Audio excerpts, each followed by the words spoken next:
The black SUV stopped at the corner of Adora Street. Daniel stepped out slowly. His shoes touched the dusty ground of the town he had left 5 years ago. Everything looked the same, the old shops, the broken street lights, the children playing near the gutter. But something was different tonight. The street was glowing. Music filled the air. Colored lights hung from poles and trees. People walked toward a large compound at the end of the road. Daniel's heart beat faster. He recognized that compound. It was Emily's family home. He had sent money to repair that gate 2 years ago. He had paid for the tiles on that floor. He walked closer. A giant banner hung above the entrance. The words hit him like a punch to the chest. Engagement ceremony, Emily and Michael. Daniel stopped breathing. Emily, the woman he had loved for 7 years, the woman he had been sending money to every single month. Michael, his best friend since secondary school. The man he trusted with his life. Inside the compound, people cheered. Music played louder. Someone was laughing. And Daniel stood outside the gate, alone in the darkness, holding a small box in his pocket. The ring he had bought for her. Daniel moved closer to the gate. He stood in the shadows where no one could see him. Through the metal bars, he watched the celebration. Emily wore a long red dress. Her hair was styled beautifully. Gold jewelry hung from her neck and wrists. She smiled brightly as guests surrounded her. Beside her stood Michael. Tall, confident, wearing an expensive suit. He held Emily's hand like she belonged to him. Daniel's chest tightened. He wanted to scream. He wanted to push through the gate and demand answers. But something stopped him. He needed to understand. He needed to see more. So he watched. He watched as Michael whispered something in Emily's ear. He watched as Emily laughed and leaned into Michael's shoulder. He watched as the guests raised their glasses and cheered. Nobody looked toward the gate. Nobody noticed the man standing in the darkness. But what nobody inside that compound knew was this. Before that engagement ceremony ended tonight, a truth would surface. A truth that would turn the celebration into the most humiliating moment of Emily's life. And the truth was standing right outside the gate. Waiting. 5 years earlier, Daniel was nobody. He came from a poor family in a small village outside the city. His father sold vegetables at the market.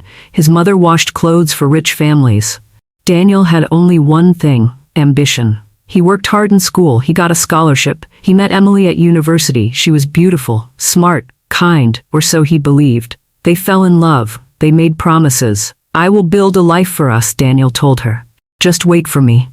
When the opportunity came to work abroad, Daniel took it. The job was difficult.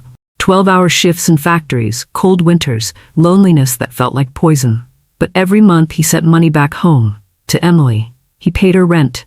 He paid for her to finish university. He helped her start a small fashion business. He never complained. He never asked for anything in return. He only asked her to wait. When I come back, he always said, our life will truly begin. Emily always replied the same way. I will wait forever, Daniel. Forever lasted exactly 3 years. The first year abroad was the hardest. Daniel worked in a meat processing factory. The cold rooms froze his fingers. The smell stayed on his clothes for days. But every night, he called Emily. They talked for hours. She told him about her business. He told her about his dreams. They planned their wedding. They picked names for their children. But slowly, something changed. Emily's calls became shorter. Her voice became distant. She started mentioning a name more often. Michael? Michael helped me with a business contact today. Michael drove me to the market. Michael's advice saved my business. Daniel didn't worry at first. Michael was his best friend. They had grown up together. They had shared everything. Of course, Michael would help Emily while Daniel was away. That's what friends do. But the calls kept getting shorter. The I love you at the end became talk later. The excitement in her voice faded. And Daniel, working double shifts in a frozen factory thousands of miles away, told himself the same lie every night. She's just busy. Everything is fine. By the 3rd year, the silence became unbearable. Daniel would send messages. Emily would read them. The blue ticks appeared, but no reply came. Days passed. Then weeks. He tried calling. The phone would ring and ring. Sometimes she answered quickly and said she was busy. Sometimes she didn't answer at all. Daniel's heart began to crack. He told himself she was struggling with the business. He told himself the network was bad. He told himself anything except the truth he was afraid to face. Meanwhile, the town knew everything. People saw Emily and Michael together at restaurants. They saw them at parties. They saw Michael's car parked outside Emily's apartment late at night. Everyone whispered, everyone gossiped, but nobody told Daniel. Some people thought he already knew. Others thought it wasn't their place. And some people simply enjoyed watching the tragedy unfold.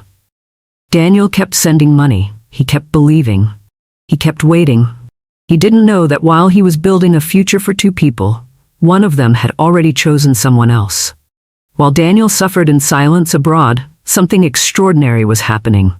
3 years earlier, a co-worker had convinced Daniel to invest a small amount in a technology company.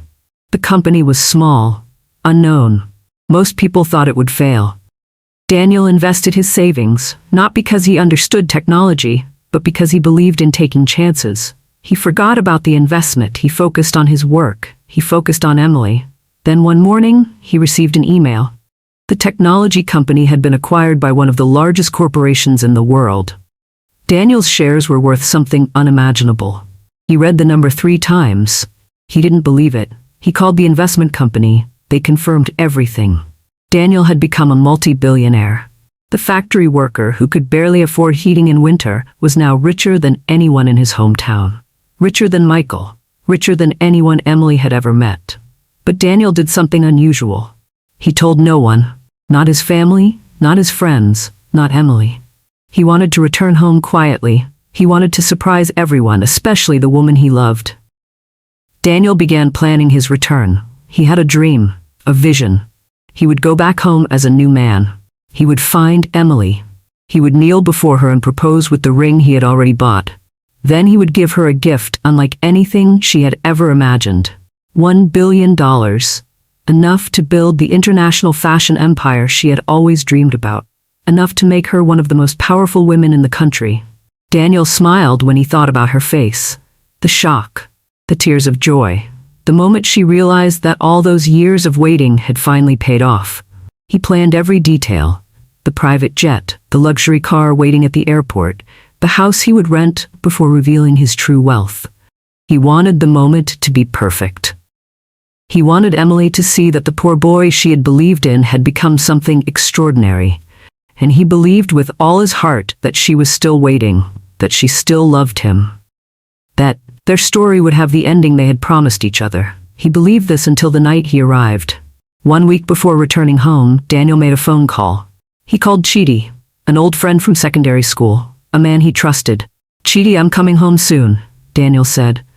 "I want to surprise Emily. Is she doing well?" There was silence on the other end. Long, heavy, uncomfortable.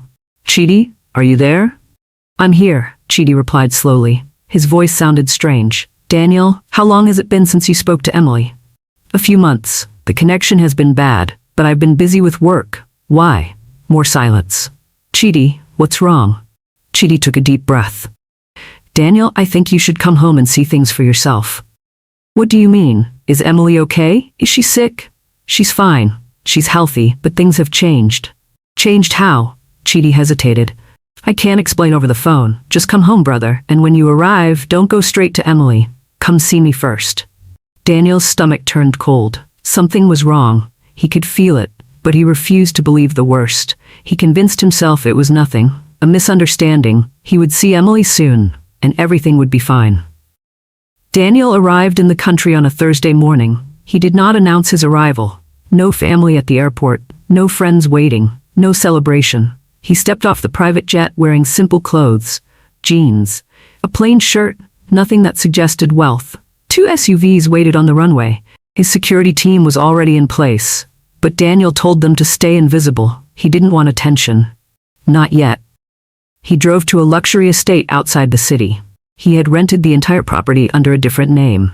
15 bedrooms, a swimming pool, gardens that stretched for acres. He would stay here until the surprise was ready. That evening he called Chidi. "I'm in town. Where can we meet?" "Come to my office tomorrow morning. We need to talk." "Just tell me now. What's happening?" "Not over the phone, Daniel. Please, just come tomorrow." That night, Daniel couldn't sleep. He stared at the ceiling of his massive bedroom. He thought about Emily. He thought about the ring in his pocket. He thought about the $1 billion waiting to change her life. And somewhere deep inside, a voice whispered that something terrible was waiting for him. The next morning, Daniel visited the city. He didn't take the luxury car. He took a taxi instead. He wanted to move unnoticed. He wanted to see his town through normal eyes. The streets were busy. Vendors sold food on the corners. Motorcycles weaved through traffic. Everything seemed normal. Then he stopped at a small restaurant to buy breakfast. 2 women sat at the next table. They were talking loudly. "Did you hear about the engagement?" one woman said. "Emily is finally settling down." Daniel's ears sharpened. He kept his face down. He pretended to look at his phone. "Who is she marrying?" the other woman asked. "Michael, the businessman. They've been together for almost 2 years now. The ceremony is tomorrow night." Daniel's hand froze over his phone. His heart stopped. Michael, his best friend, Michael, marrying Emily, his Emily, the woman he had been sending money to for 5 years, the woman he planned to make his wife. The breakfast in front of him suddenly looked like poison. He stood up slowly. He walked out of the restaurant without eating. His legs felt weak. His mind was spinning, but he still refused to believe it. Daniel drove straight to Chidi's office. He didn't knock. He pushed through the door. Chidi looked up from his desk. His face was full of sadness. "You've heard," Chidi said quietly. "Tell me it's not true." "I wish I could, brother, but it's true. Emily and Michael have been together for almost 2 years. The engagement ceremony is tomorrow night." Daniel sat down heavily.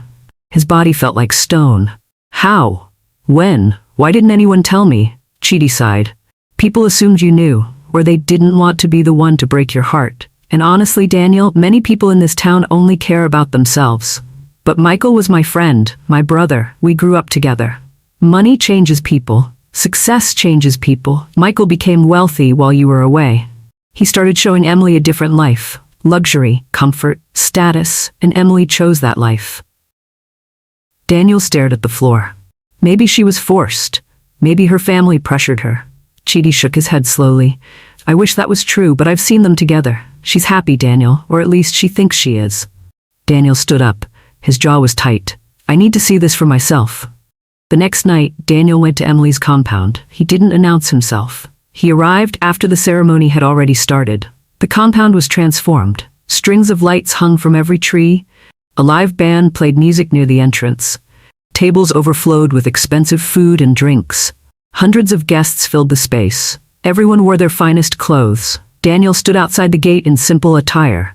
A plain shirt, dark trousers, no jewelry, no signs of wealth. Nobody recognized him. Nobody even looked his way. Inside, the celebration was reaching its peak. Michael stood at the center of the compound. He wore a perfectly tailored suit. Gold cufflinks glittered on his wrists. He smiled, the smile of a man who had everything. Beside him stood Emily. She wore a long, flowing dress the color of wine. Her makeup was flawless. Her jewelry sparkled under the lights. She looked beautiful. She looked happy. And she looked at Michael the way she used to look at Daniel. The way she promised she would always look at Daniel. Daniel watched from the shadows, his heart breaking with every second that passed. Daniel moved through the crowd silently. Nobody noticed him. He positioned himself near a group of Emily's friends. They were drinking champagne and laughing. "Emily really found herself a good one friend said. "Michael is so generous. Did you see the car he bought her last month?" "She deserves it," another friend replied. "She waited long enough for that other one. What was his name? Daniel?" "Oh, Daniel, poor thing. He went abroad to work and probably came back with nothing. Those factory jobs don't pay anything." They laughed. Daniel's fists clenched at his sides. Then Emily joined the group. She was radiant, glowing. "My love," Emily said, "I'm so happy you're all here. This is the best night of my life." "You deserve this, darling. Michael is a real man, not like that Daniel who kept you waiting with empty promises." Emily smiled sadly. "Daniel was a good man, but he had nothing to offer. I couldn't waste my life waiting for a poor man to figure things out." She laughed. They all laughed, and Daniel heard every single word. The music stopped. Michael stepped onto a small stage at the center of the compound. He held a microphone. "Ladies and gentlemen," Michael began, "thank you for joining us tonight to celebrate my engagement to the most beautiful woman in the world." The crowd cheered. Emily blushed and smiled. I want to take this moment to talk about love, Michael continued. Real love, not the fantasy love that some people believe in. Not the kind where someone leaves you waiting for years while chasing impossible dreams. People nodded. Some laughed quietly. I know we all remember certain people from this town who left to find their fortune abroad. And what happened? They came back with nothing. Empty pockets, broken dreams, embarrassment. The crowd laughed louder. Daniel stood frozen in the shadows. Michael was talking about him, mocking him, in front of everyone. But me, I stayed. I built my empire here. I proved myself, and now I'm taking the woman I love. Michael raised his glass. To success, to wealth, to winning. The crowd cheered wildly. Emily clapped and blew Michael a kiss, and Daniel felt something inside him turn to ice. The celebration continued with renewed energy. Guests danced, champagne flowed. The band played louder. Nobody noticed the 3 black SUVs that quietly pulled up outside the compound gate. Nobody noticed the security guards who stepped out first. Nobody noticed the well-dressed men who scanned the area with professional eyes. Then the gate opened. A figure walked through calmly. He wore a simple but expensive shirt. His watch alone was worth more than Michael's car. His shoes were handmade Italian leather. He walked slowly, confidently, like a man who owned the ground beneath his feet. At first, nobody paid attention, just another late guest. But something about his presence made people stop and look. The way he carried himself, the quiet power in his steps, the security team that flanked him at a distance. Conversations paused, heads turned. A whisper spread through the crowd. Who is that? I don't recognize him. He looks important. Michael noticed the shift in attention. He stopped his conversation mid-sentence. He looked toward the entrance. And then Emily turned around. Her champagne glass slipped from her fingers and shattered on the ground. Emily's face went pale. Her eyes widened with shock. Daniel. It was Daniel. He was standing in the middle of her engagement party. The man she had abandoned. The man she had stopped calling. The man she had just mocked in front of her friends. But something was different about him. He didn't look defeated. He didn't look broken. He looked powerful. He looked calm. He looked like a man who knew something everyone else didn't. Emily's heart raced. Questions flooded her mind. Why was he here? How did he get past the gate? Why did he have security guards? For a moment, fear replaced her confidence. But then she remembered. Daniel was poor. Daniel was a factory worker. Daniel had nothing. Whatever this was, it had to be fake. A performance. Maybe he borrowed money to look successful. Maybe he was trying to embarrass her. She steadied herself. She lifted her chin. She walked toward him with pity in her eyes. The pity of someone who had moved on to better things. The pity of someone who believed she had made the right choice. She had no idea how wrong she was. Emily approached Daniel with a practiced smile. The kind of smile you give to someone you feel sorry for. Daniel, she said softly, what are you doing here? I came to see you, Daniel replied calmly. His voice showed no anger, no pain, just stillness.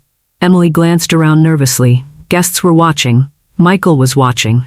You should have called first. This is my engagement party. It's not appropriate for you to be here. I didn't know about the party. I wanted to surprise you. Emily's face hardened slightly. Look, Daniel, I don't know what you expected to find when you came back. But things have changed. I've moved on. Michael can give me the life I deserve. The life you deserve? Emily stepped closer and lowered her voice. Let me be honest with you. You're a good person, but you have nothing to offer me. You spent 5 years abroad, and what do you have? Nothing. You should leave before you embarrass yourself. Daniel looked at her for a long moment. His expression didn't change. Then he said something strange. Are you absolutely sure about that? Before Emily could respond, a commotion started near the gate. A well-dressed man was pushing through the crowd. He wore an expensive suit and carried a leather briefcase. He looked frantic, urgent. 2 of Daniel's security guards tried to stop him, but he held up a badge.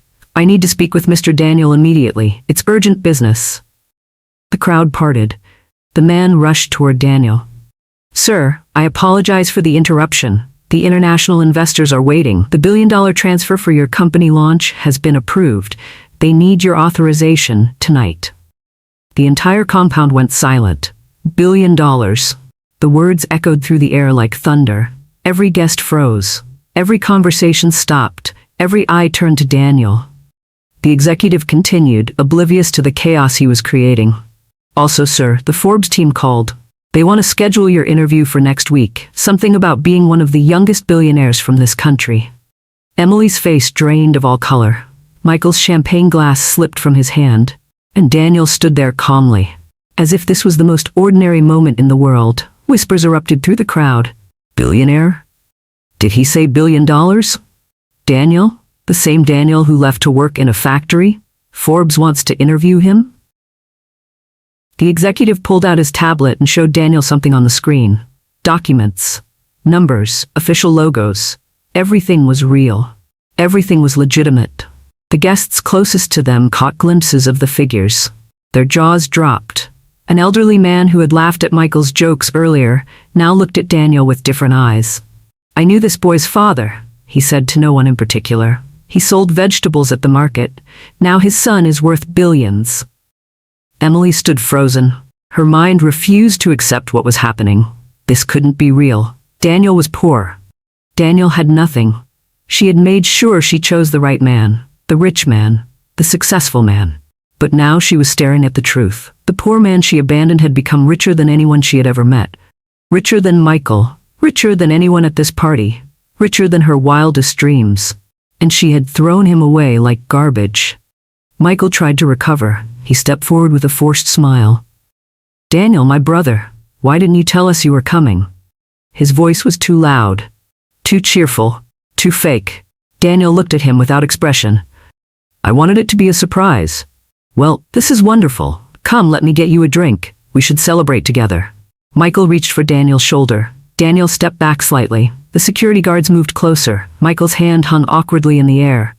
The guests watched the tension build. I think there's been some misunderstanding, Michael continued nervously. Emily and we didn't know you were coming back. If we had known? If you had known what, Michael? Daniel's voice was quiet but sharp. If you had known I was rich, you wouldn't have stolen my woman? If you had known I was successful, you wouldn't have mocked me in front of everyone? Michael's face turned red. I didn't mean... That speech wasn't about you. Wasn't it? Daniel tilted his head. You talked about people who left abroad and came back with empty pockets. Who exactly were you describing? Michael had no answer. His mouth opened and closed like a fish gasping for air. The confident businessman who had ruled this party moments ago now looked small, pathetic, afraid. The guests watched in fascinated horror. This was better than any drama on television. Emily finally found her voice. Daniel, please, let me explain. Things happened so fast. I didn't plan for any of this. You didn't plan to stop answering my calls. I was confused. You didn't plan to take my money while sleeping with my best friend? It wasn't like that. You didn't plan to mock me tonight, to call me a poor man with nothing to offer? Emily's eyes filled with tears. Real tears or performance tears, Daniel couldn't tell anymore. I made a mistake, she whispered. I was foolish, but you have to understand, I didn't know. Didn't know what? That I would become rich? So if I was still poor, betraying me would have been acceptable? Emily had no answer. Michael had no answer. The entire compound had no answer. Emily fell to her knees. Her beautiful dress spread across the dusty ground. Her makeup began to run with her tears. Daniel, please. I'm begging you. I know I was wrong. I know I hurt you, but we had something real once. We can have it again. She grabbed his hand. I still love you. I always loved you. I was just confused. Michael manipulated me. He told me you would never come back. He told me you had found someone else abroad. Don't bring me into this. Michael shouted. You made your own choices. Emily ignored him. She looked up at Daniel with desperate eyes. Give me another chance. I'll leave Michael right now. I'll do anything you want. Please, Daniel. Please forgive me. The compound was completely silent. Every guest held their breath. They waited to see what Daniel would do. The woman who had betrayed him was on her knees, begging for forgiveness. The friend who had stolen from him stood humiliated before everyone. Daniel had all the power now, and everyone wanted to know how he would use it. Daniel looked down at Emily for a long moment. He remembered everything. The late-night phone calls when he was exhausted from work, the money he sent when he barely had enough for himself, the dreams he built around her face, the ring in his pocket that he had planned to give her tonight. He remembered her laughter just moments ago, her words to her friends, her agreement when Michael mocked him. He remembered every ignored call, every unanswered message, every silent betrayal. Then he spoke. His voice was calm. Final. Emily, when I had nothing, you said you loved me. When I worked 12-hour shifts in frozen factories, you said you would wait forever. When I sent you every dollar I earned, you said our future was worth any sacrifice. He paused. But the moment you thought someone richer came along, you forgot all of it. You forgot me. He gently removed her hands from his. Love that disappears when money disappears was never love. It was just waiting for a better offer. He stepped back. I wish you well, Emily. I truly do. But we are finished. Daniel turned and walked toward the gate. His security team fell into formation around him. The crowd parted before him like water before a ship. Nobody spoke. Nobody moved. Emily remained on the ground, sobbing. Her engagement dress was now covered in dust. Her makeup was completely ruined. Her dreams lay shattered around her like broken glass. Michael stood alone. The guests who had laughed at his jokes now avoided his eyes. The business partners who had congratulated him now whispered among themselves. His reputation was crumbling in real time. At the gate, Daniel paused. He turned one final time. He looked at the banner still hanging above the compound. Engagement ceremony, Emily and Michael. He looked at the expensive decorations, the lights, the band that had stopped playing. Then he looked at Emily one last time. And without another word, he walked away. The SUVs drove off into the night. The celebration was over. The music never played again that evening. And the compound that had been filled with joy was now filled with the heaviest silence anyone had ever felt. Months passed. Daniel's story spread across the country. Newspapers wrote about him. Television stations interviewed him. Business magazines put him on their covers. He became one of the most respected entrepreneurs in the nation. He built schools. He funded hospitals. He created jobs for thousands of people. He never spoke about Emily publicly. He never mentioned Michael's name. But everyone knew the story, and everyone learned the lesson. Emily and Michael's relationship collapsed within weeks of that night. The shame was too heavy. The trust was already broken. They had built their relationship on betrayal, and betrayal has no foundation. Emily returned to her mother's house. Michael's businesses suffered. Many partners withdrew after hearing what he had done. The people who laughed at Daniel at the party now told a different story. They said they always knew Daniel was special. They said they always believed in him. That's what people do when power shifts. But the truth remained. And the truth became a proverb that spread through the town and beyond. Never measure a person's worth by their wallet. The one you abandon in their struggle might be the one whose success changes the world. And loyalty, tested only in easy times, is not loyalty at all.